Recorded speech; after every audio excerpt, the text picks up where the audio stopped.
नमस्कार, मैं हूं पवन कुमार चौधरी और आप देख रहे हैं स्टार ब्लू न्यूज। चैनल पर पहली बार आए तो चैनल को सब्सक्राइब करें, वीडियो को लाइक करें, अधिक से अधिक शेयर करें। बिहार में बेरोजगारी का ये आलम है कि आज एक फॉर्म के लिए लाखों लाख की संख्या में आवेदक अपना आवेदन जमा करते हैं। बावजूद बिहार में बेरोजगारों की संख्या में कोई कमी नहीं आती दिख रही है। बेरोजगार युवा आज भी रोजगार की तलाश में सरकार की ओर टकटकी निगाहें लगाए बैठे हैं। सरकार की ओर से चुनाव के समय जो वायदे किए जाते हैं उस पर ना तो सरकार अमल करती है, ना ही बिहार के युवाओं को रोजगार के क्षेत्र में आगे बढ़ाने के लिए सरकार की ओर से कोई ठोस कदम उठाया जा रहा है। बिहार के युवा के लिए एक आखिरी और एकमात्र विकल्प सरकारी नौकरी ही होती है और बिहार में जो सरकारी विभागों से नियुक्तियां निकलती हैं उसमें बिहार के युवाओं की जगह पर उत्तर प्रदेश या अन्य राज्यों के युवाओं को मौका दिया जाता है। तो ऐसे में क्या माना जाए कि बिहार के युवाओं के साथ, बेरोजगार युवाओं के साथ सरकार सौतेला व्यवहार कर रही है। हम इन्हीं मुद्दों पर आज चर्चा करेंगे। बिहार के भीतर शिक्षक, बिहार के सरकारी विद्यालयों में जो कार्यरत शारीरिक शिक्षक हैं, कुछ ऐसे अभ्यर्थी जो कि शारीरिक शिक्षा में सारी योग्यता रहने के बावजूद उन्हें सरकार नियुक्ति नहीं दे पा रही है। इसी कड़ी में हम बिहार के 72,000 से अधिक सांख्यिकी स्वयंसेवकों के भविष्य को लेकर भी हम चर्चा करेंगे। हमारे साथ बातचीत करने के लिए विपक्ष के नेता के तौर पर हमारे साथ मौजूद है राष्ट्रवादी कांग्रेस पार्टी के प्रदेश प्रवक्ता संजय केसरी जी। इन बेरोजगार युवाओं के भविष्य को लेकर विपक्ष का क्या मानना है, इन्हीं सब मुद्दों पर आज हम चर्चा करेंगे। खबरों के माध्यम से हमसे जुड़े रहने के लिए YouTube पर हमारे चैनल को सब्सक्राइब करें और बेल आइकन को दबाकर घंटी बजाएं। हमारे साथ राष्ट्रवादी कांग्रेस पार्टी अजित पवार गुट के बिहार प्रदेश के महासचिव सह प्रवक्ता संजय केसरी जी है। केसरी जी, हमारे स्टूडियो में आपका स्वागत है। केसरी जी, जिस तरह से बिहार सरकार लगातार रोजगार के दावे कर रही है, उनका मानना है कि हम लगातार बहाली पर बहाली निकाले जा रहे हैं, लेकिन जो बिहार के युवा हैं उनकी ओर से अब तक शिकायत है कि उनके साथ रोजगार के नाम पर छलावा हुआ है। बिहार में जो नियुक्तियां हो रही है बैकडोर से उत्तर प्रदेश या अन्य राज्यों के छात्रों को मौका दिया जा रहा है, वहां के अभ्यर्थियों को विशेष रूप से बैकडोर से एंट्री कराई जा रही है। बिल्कुल सही, पिछले कुछ बयानों से झलकता है कि बिहार के युवाओं को अपमानित करने के लिए एक विशेष रूप से प्लानिंग रची जा रही है। बिहार में जो तैनात अधिकारी हैं, जिसका सबसे बड़ा जीता जागता उदाहरण है बिहार में वर्तमान में जो बीपीएससी के चेयरमैन अतुल प्रसाद जी हैं और दूसरा जो बिहार के शिक्षा विभाग के जो अपर सचिव है के पाठक जी। इन दोनों का जो बर्ताव लगातार देखा जा रहा है, रोजगार के नाम पे, बहाली के नाम पे, जिस तरह से बिहार के युवाओं को रोककर, बिहार के अभ्यर्थियों को रोककर बैकडोर से यूपी के अभ्यर्थियों को एंट्री दी जा रही है। क्या माना जाए कि बिहार के मुख्यमंत्री नीतीश कुमार अपने अधिकारियों के जो माया जाल है उससे नहीं निकल पा रहे, क्या मानते हैं? जब से नीतीश कुमार जी, जिनको बिहार की जनता सूरमा भोपाली कहती है, इनको प्रधानमंत्री बनने का शौक चढ़ा है, महत्वाकांक्षा नहीं शौक चढ़ा है, तब से नीतीश जी पहले से जो बिहार के साथ अन्याय कर रहे थे उस अन्याय को और बढ़ा दिए और उत्तर प्रदेश के फूलपुर से ये संसदीय चुनाव लड़ने की संभावना के मद्देनजर उत्तर प्रदेश के बेरोजगारों के प्रति इनका ज्यादा झुकाव हो गया है। ठीक उसी तरह से जैसे अगर घर का गार्जियन किसी दूसरे के चक्कर में पड़ जाता है तो उसके बाल बच्चा को अपने बाल बच्चा से ज्यादा मानता है और अपने बाल बच्चा का अधिकार उस दूसरे के बाल बच्चा को देना शुरू कर देता है। वही हाल नीतीश जी का हो गया है। रोजगार के नाम पर जिस तरह से प्रोपेगेंडा रचा जा रहा है और जिस तरह से एक बढ़ा तरह के संख्या दिखाई जा रही है, विंडो ड्रेसिंग किया जा रहा है, लेकिन हकीकत में क्या है कि यह रोजगार नहीं देकर रोजगार के नाम पर छलावा कर रहे हैं और रोजगार तो मिल रहा है उत्तर प्रदेश के लोगों को, लेकिन उत्तर प्रदेश के लोग भी रोजगार लेके, नौकरी लेके नीतीश कुमार को ठेंगा दिखाने का काम करेंगे। पवन जी, जी जी जी केसरी जी, आप तो सीधे सीधे मुख्यमंत्री नीतीश कुमार पर आरोप लगा रहे हैं कि उनकी राजनीतिक महत्वाकांक्षा जो है उसके शिकार बिहार के बेरोजगार युवा हो रहे हैं। बिहार के जो बेरोजगार युवा हैं उनकी ओर से जो बार बार इस तरह की बातें कही जा रही है कि बीपीएससी के चेयरमैन है और जो अपर शिक्षा सचिव है के पाठक जी, अतुल प्रसाद जी और के पाठक जी, दोनों का कहीं ना कहीं जुड़ाव उत्तर प्रदेश से है। दोनों उत्तर प्रदेश के निवासी बिल्कुल माने जा बिल्कुल रहे हैं। तो क्या ये कारण है कि इनके इशारे पर ही नीतीश जी इस तरह का कदम उठाने के लिए मजबूर हैं, या वाकई बिल्कुल नीतीश जी की इतनी राजनीतिक महत्वाकांक्षा बिहार के युवाओं के बिल्कुल साथ बिल्कुल सही आकलन है। जी बिल्कुल जी सही आकलन है पवन जी आपका। और के पाठक जी जिस तरह से उत्तर प्रदेश के प्रति उनका लगाव है और जिस तरह से बिहारियों को वो पूर्व में भी गाली देने का काम कर चुके हैं, जिस तरह से एक वीडियो वायरल हुआ था जिसमें के पाठक ने बिहार के लोगों को अपमानित और तिरस्कृत किया था, उसको देखते हुए नीतीश कुमार को चाहिए जो मुख्यमंत्री हैं कि तुरंत के पाठक को हटा दें। लेकिन उस समय से के पाठक जी नीतीश जी के और करीब हो गए। के पाठक ने एक सपना दिखाया है नीतीश कुमार को कि आप देश के नेता बन रहे हैं, आपको बिहार में सिमट कर नहीं रहना है और उत्तर प्रदेश और बिहार मिलाकर 80 और 40 120 लोकसभा सीट है, यह आप जीत जाएंगे और प्रधानमंत्री बनेंगे। यह सपना दिखाए हैं के पाठक ने नीतीश कुमार को। और इस सपना की आड़ में के पाठक अपना हिडन एजेंडा को सेट कर रहे हैं। उत्तर प्रदेश के विद्यार्थी, एक बहुत बड़ा घोटाला हो रहा है बिहार में। बिहार के विद्यार्थियों से ज्यादा उत्तर प्रदेश के विद्यार्थी को शिक्षक भर्ती में तरजीह दिया जाना आने वाले समय में एक बहुत बड़ा घोटाला साबित होगा। इसमें पैसा के भी लेन देन हो रहा है और उत्तर प्रदेश के लोगों को, विद्यार्थियों का भविष्य गढ़ने का जो ठीक है, उत्तर प्रदेश के विद्यार्थियों को आप नौकरी दीजिए। मैं यह नहीं कहता हूं कि सिर्फ बिहार के ही लोगों को दीजिए, लेकिन बिहार के बेरोजगारों की कीमत पर उत्तर प्रदेश के लोगों को नौकरी देना, ये नीतीश कुमार के लिए बहुत ही घातक साबित होने वाला है। जिस तरह से केसरी जी, आप लगातार बिहार में वित्रहित शिक्षकों के मुद्दे को भी आपने जोरदार ढंग से उठाने का प्रयास किया था।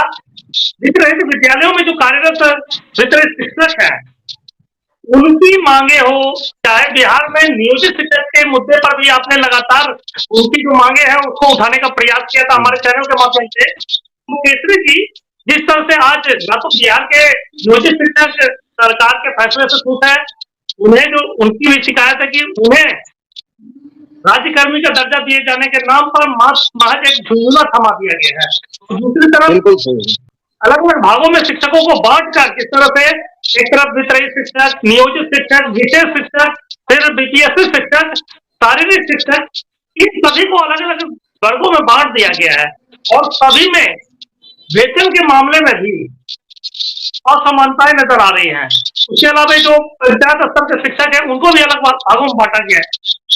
शिक्षकों को कम से कम 5 से 6 भागों में बांटकर क्या नीतीश कुमार अंग्रेजों की जो नीति रही है, फूट डालो और राज करो, और इसी योजना के तहत, इसी नीति के तहत शिक्षकों को अलग अलग नामकरण दिया गया है, क्या लगता है?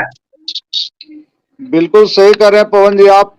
नीतीश जी जिस तरह से सत्ता के मद में चूर होकर और जिस तरह से प्रधानमंत्री बनने का सपना पालकर बिहार के साथ ऐतिहासिक अन्याय कर रहे हैं, यह नीतीश कुमार को आने वाले समय में, आने वाले नस्लें नीतीश कुमार के नाम पर थूकने का काम करेगी। जिस तरह से नीतीश कुमार गुरुजनों को, जो शिक्षक होते हैं समाज के निर्माता होते हैं, समाज के निर्माता को जिस तरह से नीतीश कुमार तोड़ने का और उनके मनोबल को तोड़ने का, अपमानित करने का काम नीतीश कुमार कर रहे हैं, इसका दूरगामी दुष्प्रभाव बिहार के सामाजिक संरचना और बिहार के नौनिहालों पर पड़ेगा। बिहार का भविष्य चौपट करने का काम नीतीश कुमार कर रहे हैं। अगर नीतीश कुमार को रोजगार के मुद्दे पर इतना ही ईमानदारी दिखाना है तो जिस भी विभाग में मानदेय पर कर्मी है उसे उसी विभाग में बहाल कर देना चाहिए। वो जो फुल टाइम जो पूर्ण रूपेण बहाली होती है, मानदेय के कर्मियों को वेतनमान में प्रोन्नत कर देना चाहिए। अगर नीतीश कुमार ईमानदारी से बिहार में बेरोजगारों को इंसाफ देना चाह रहे हैं, उनका उसका अधिकार देना चाह रहे हैं, जिस तरह से वित्त रहित शिक्षक है, सांख्यिकी स्वयंसेवक है, नियोजित शिक्षक है, हर विभाग में मानदेय कर्मी हैं, उन सबों को अस्थायीकरण कर दे नीतीश कुमार, तो नीतीश कुमार का प्रधानमंत्री बनने का सपना तो पूरा नहीं होगा, लेकिन आने वाले समय में नीतीश कुमार को महापुरुष के रूप में बिहार की जनता याद करेगी। नहीं तो और क्या नीतीश कुमार जिस तरह से नीतीश कुमार जी को जो आपने टैग दिया है सुरमा भोपाली का, अगर नीतीश जी। कुमार आपकी बातों के आधार पर जो युवा बेरोजगारों की जो मांग है उसको पूर्ण रूप में अमल में लाते हैं, तो क्या आप नीतीश जी को जो सुरमा भोपाली का टैग दिए हैं, उनको जो नामकरण किए हैं, तो ये नामकरण से उनको मुक्त कर देंगे, क्या लगता है? बिल्कुल बिल्कुल, और एक नया नामकरण करेंगे जो कि नीतीश जी की प्रतिष्ठा में चार चांद लगाएगा। सुरमा भोपाली का मतलब ही होता है, पटना में भी कई जगह पर हम गए तो सुरमा भोपाली का मतलब ही होता है, कोई अगर गांजा पीकर अनाप शनाप बोलता है, अनाप शनाप काम करता है, तो उसको आदमी बोलता है देखो सुरमा भोपाली, ऐसा मत बोलो। सुरमा भोपाली एक प्रतीक बन गया है गंजेरी का।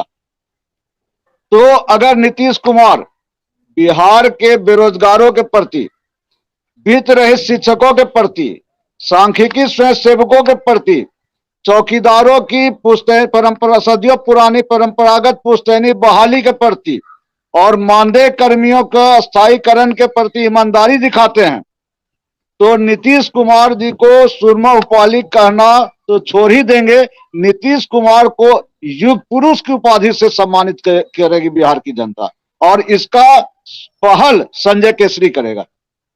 केसरी जी, आपने दो नए मुद्दे को भी हमारे बीच रखा है, जैसा कि आपने लगातार, आप एकमात्र ऐसे सूत्रधार थे जिन्होंने जो कि बिहार के चौकीदारों का मुद्दा उठाया, उसके अलावा बिहार के सांख्यिकी स्वयंसेवकों के मुद्दे को भी जोरदार ढंग से उठाने का जो आपने बीड़ा उठाया है, प्रदेश स्तर पर आपने लगातार कार्यक्रम करके उनके बैठकों में शामिल होकर उनकी मांगों को उठाते आ रहे हैं। तो इन दोनों मुद्दे को अगर देखा जाए तो दोनों ही ऐसे बिहार के बेरोजगार लोग हैं जिनके पास रोजगार सरकार देने के बाद भी उन्हें बेरोजगार की भांति जीवन जीने को मजबूर किया है, चाहे वो बिहार के चौकीदार हो और दूसरी तरफ सांख्यिकी स्वयंसेवक, इन दोनों के ऊपर टैग लगा हुआ है सरकारीकरण का, लेकिन बावजूद सरकार इनको रोजगार के नाम पर आगे जा रही है वर्षों से। तो क्या मानते हैं जो इनके साथ जो ठगी हो रही है, तो सरकार को इन दोनों को जल्द से जल्द रोजगार देने के नाम पर इस दिशा में क्या करना चाहिए?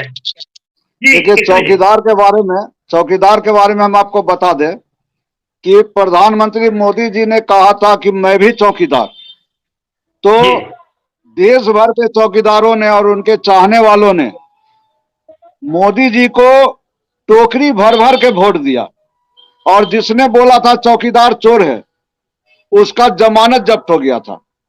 नीतीश जी को, जो कि बिहार के चौकीदारों ने नीतीश को मुख्यमंत्री बनाया, नीतीश जी को भी शौक चढ़ा है कि वो देश का चौकीदार यानी प्रधानमंत्री बने। तो नीतीश जी को आपके चैनल के माध्यम से और आपके सुधी दर्शकों के माध्यम से यह कहना चाहते हैं कि नीतीश जी को अगर देश का चौकीदार बनना है तो उन्हें बिहार के चौकीदारों का आशीर्वाद लेना होगा, और बिहार के चौकीदारों का आशीर्वाद लेने के लिए बिहार के चौकीदारों के लिए विशेष अध्यादेश लाना होगा।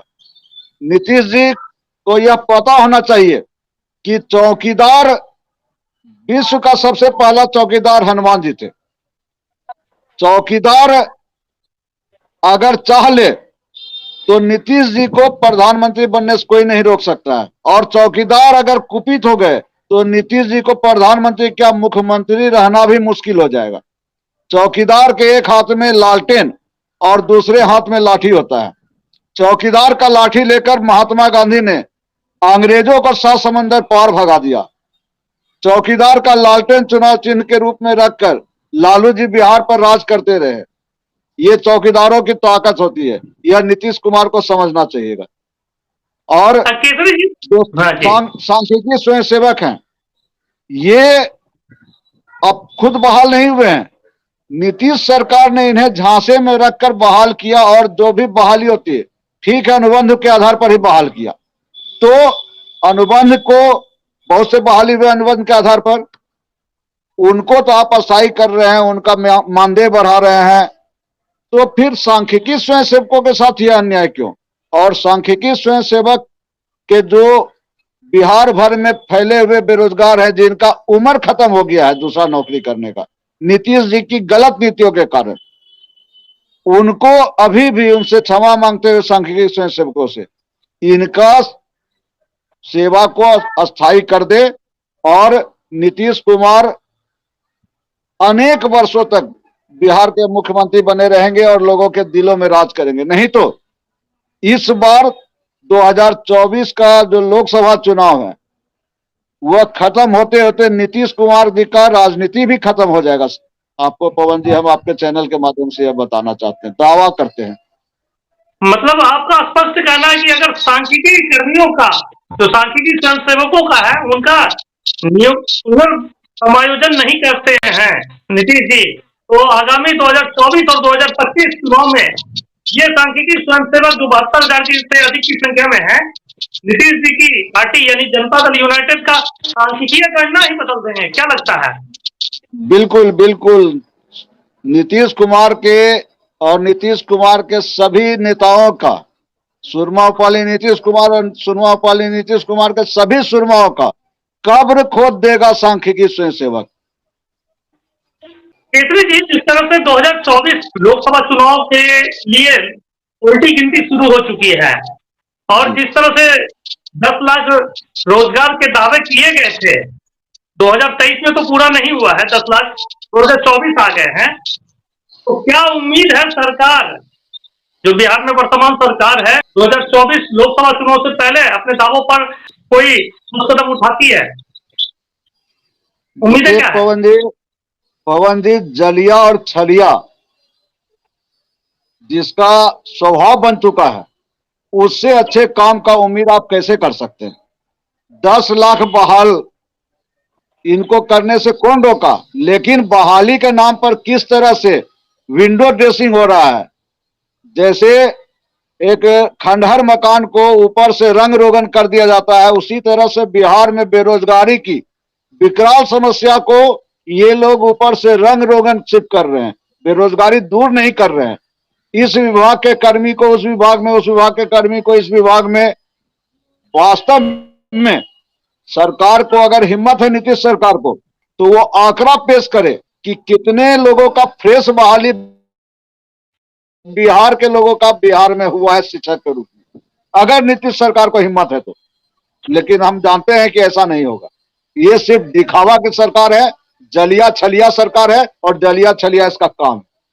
इसका मतलब आप स्पष्ट रूप से जो मान रहे हैं, जिस तरह से जो बिहार की पटना के गर्दनी बाग में जो बीपीएससी के शिक्षक अभ्यर्थी, योग्य शिक्षक अभ्यर्थी, जिन्हें महज 1 नंबर 2 नंबर से रिजल्ट से वंचित कर दिया गया, उसकी जगह पे जो यूपी उत्तर प्रदेश के फर्जी शिक्षक अभ्यर्थी हैं, उन्हें इन प्रकार बिहार के भर्तियों में, बिहार शिक्षक भर्ती प्रक्रिया में उन्हें मौका दिया गया, और बिहार के योग्य शिक्षक अभ्यर्थियों को वंचित किया जाना, क्या इसी जो आंकड़े हैं, जो आंकड़े सरकार और बीपीएससी के चेयरमैन अतुल प्रसाद छुपाने का प्रयास कर रही है, क्या उसी की देन है?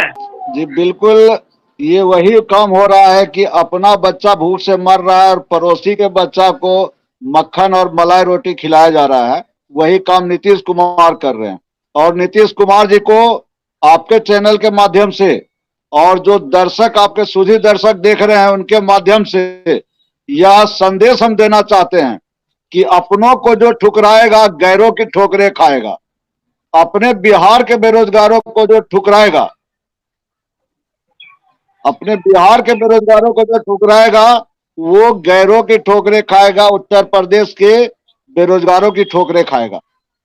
नीतीश कुमार का इस लोकसभा चुनाव के बाद दुर्गति होने वाला है।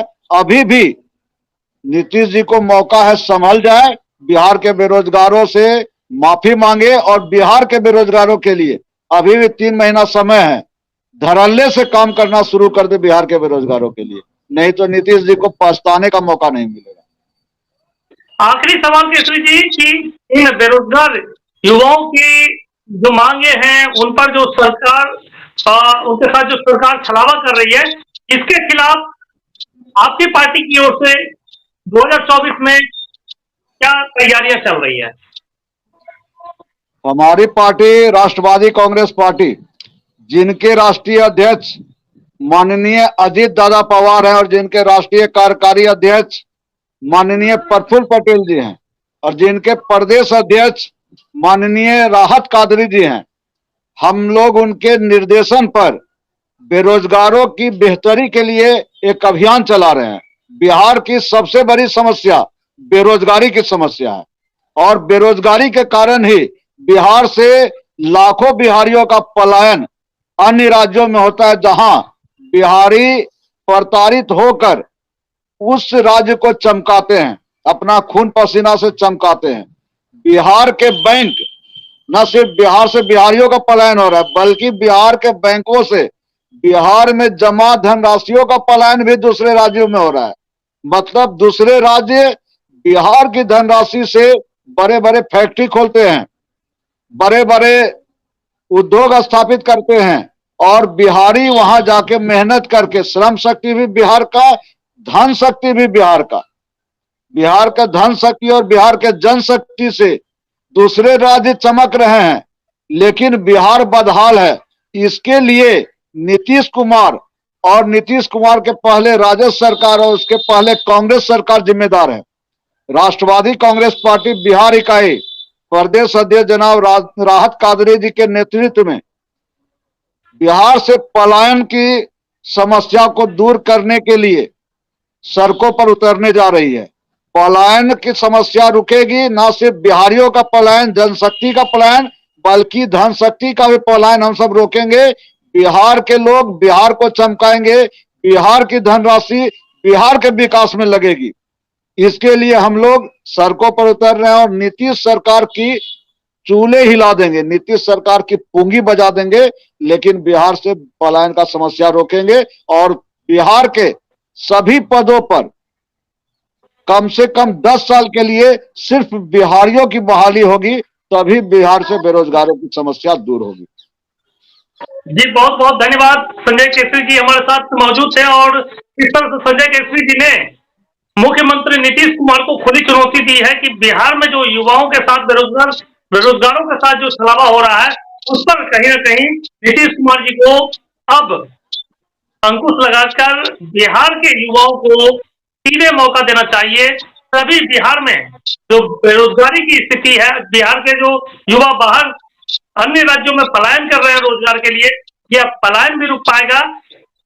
और इन्होंने अल्टीमेटम देते हुए कहा कि यदि जल्द से जल्द सरकार उनकी मांगों पर विचार नहीं करती है, बिहार के वित्तीय शिक्षकों का, सांख्यिकी स्वयंसेवकों का, वफादार चौकीदारों का, इन सभी मांगों की समायोजन यथाशीघ्र नहीं की जाती है, तो आने वाले दिनों में राष्ट्रवादी कांग्रेस पार्टी की ओर से बिहार में बेरोजगारी और पलायन के खिलाफ जोरदार आंदोलन चलाएगी। हम लगातार बिहार के बेरोजगारी के मुद्दे पर अपने चैनल के माध्यम से सकारात्मक खबरें लाते रहेंगे। आप बने रहे हमारे साथ, देखते रहे स्टार न्यूज। चैनल पर पहली बार आए तो चैनल को अभी सब्सक्राइब करें, वीडियो को लाइक करें, अधिक से अधिक शेयर करें। धन्यवाद केसरी जी।